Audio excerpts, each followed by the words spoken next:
Hi, I'm Dylan. This is Ply Creations and welcome to my workshop. Today we fix this little guy.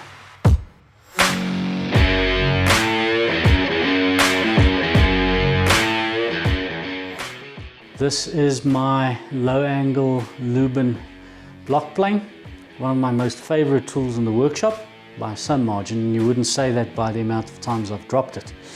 Last time I dropped it, I stripped out the screw that keeps the lever cap down, and I'm no longer able to put enough pressure on the lever cap to keep the blade in place reliably.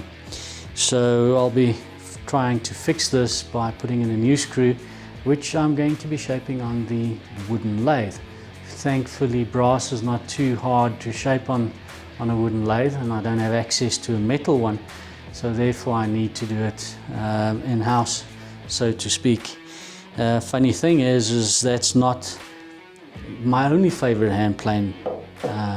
This bad boy is also a firm favorite, and these two are the only ones I've ever dropped.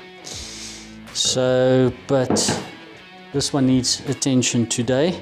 The other one works just fine. I was able to glue the handle back together. And first of all, what I'm going to do is I'm going to show you the parts that we're going to be replacing and why I'm doing it the way I am. Then I'll be taking you over to the lathe, and after that put it all together, sharpen the blade and give it a test. So sit back, relax, join me, and we'll go through the process. Next step is to bring you in and show you the parts. Here we are at the workbench, and the plane has been taken apart into its major components, at least as far as the blade goes.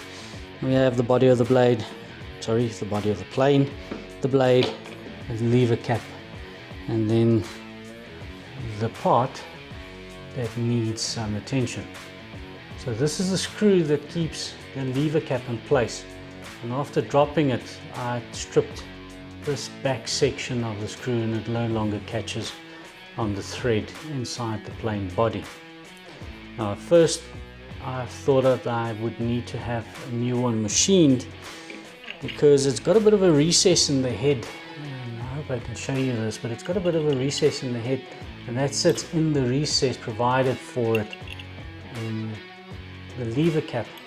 So that's why I thought I would need to have a new one machined. Until somebody actually suggested that I have a look at commercially available nuts, bolts and screw and see what I can find in brass. And I managed to find a few of this. Got a few extras just in case, but got this, and you'll see that the head is recessed, and it happens, or just so happens, that it sits nicely within the recess of the lever cap. The only problem is that, well, not a problem really, and it's really just cosmetic. This head is flat on the top and it's sharp on the sides, whereas the one that was manufactured is round on top and flat on the sides. So it's really just cosmetic. So apart from cutting this one to length, apart from cutting this one to length, this will actually work. But we like to have nice tools, so therefore I'll be shaping the head on the lathe, and the nice thing is one can do so on the wooden lathe. Problem is securing this in a way that you can work on it safely, so therefore next step is to take you over to the lathe and show you how I secure this in the lathe and how I proceed to shape the head so that it looks nice. So I'll see you at the lathe, and I'm going to take you around on a view from the other side of the lathe, and I'm going to quickly show you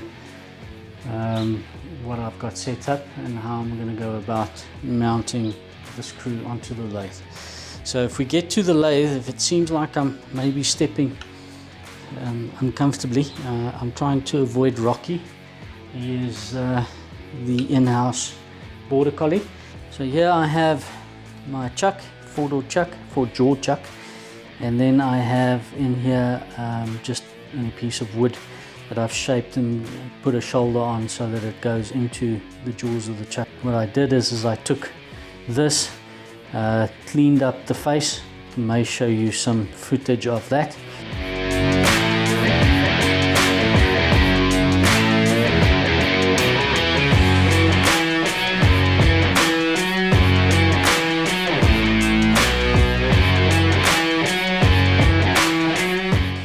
so it's always good to see shavings fly, and then drill the hole into that as well.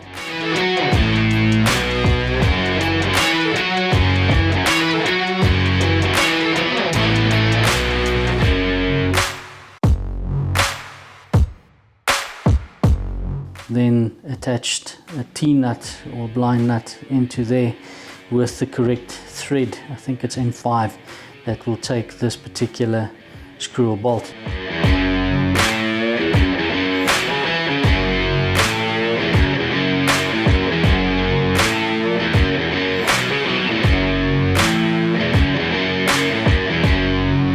It's important that when you drill the hole in, that you do not do so deep that your bolt or screw goes in so deep that you can't get access to the head. So do keep in mind to leave some space.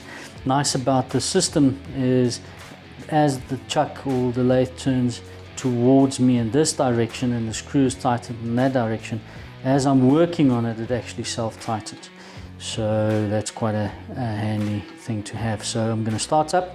I'm going to use the file to flatten the edge, then I'm going to just roll it over to give it a little bit of a rounded head and clean up this top here, and I'm going to do so using leather with some compound in it. So I'm quickly going to do that and roll the video while I do.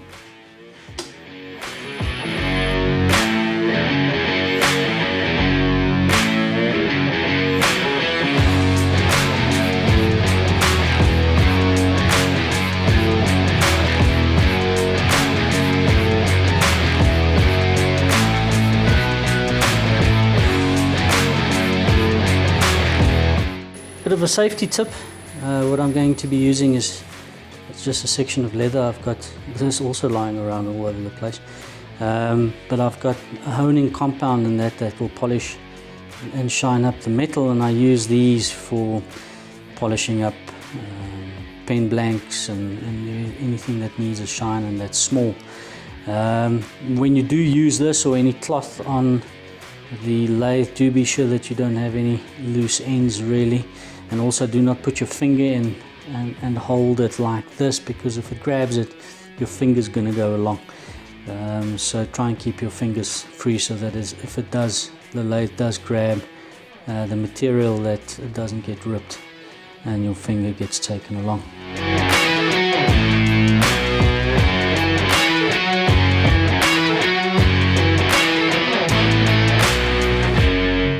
As you can see, it takes off black. That means it's removing metal, and therefore it is getting a polish.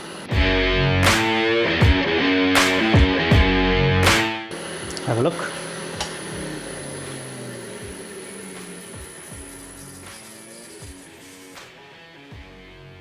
That's nice and shiny.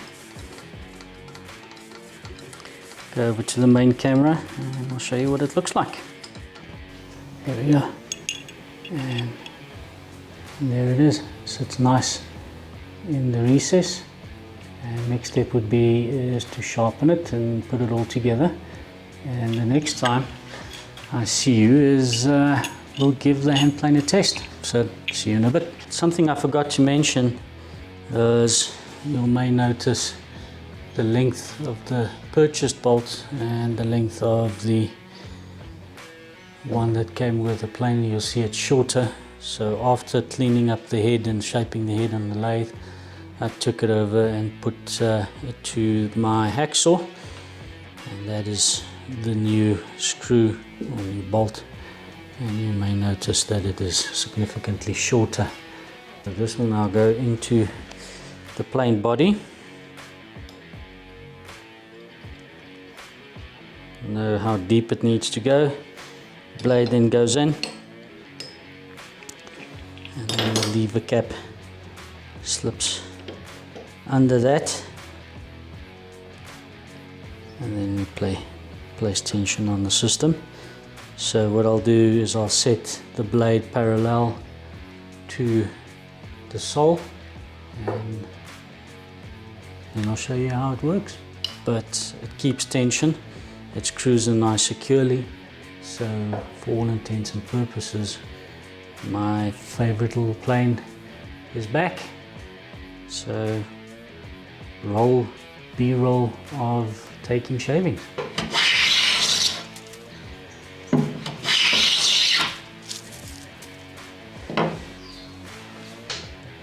And that's it.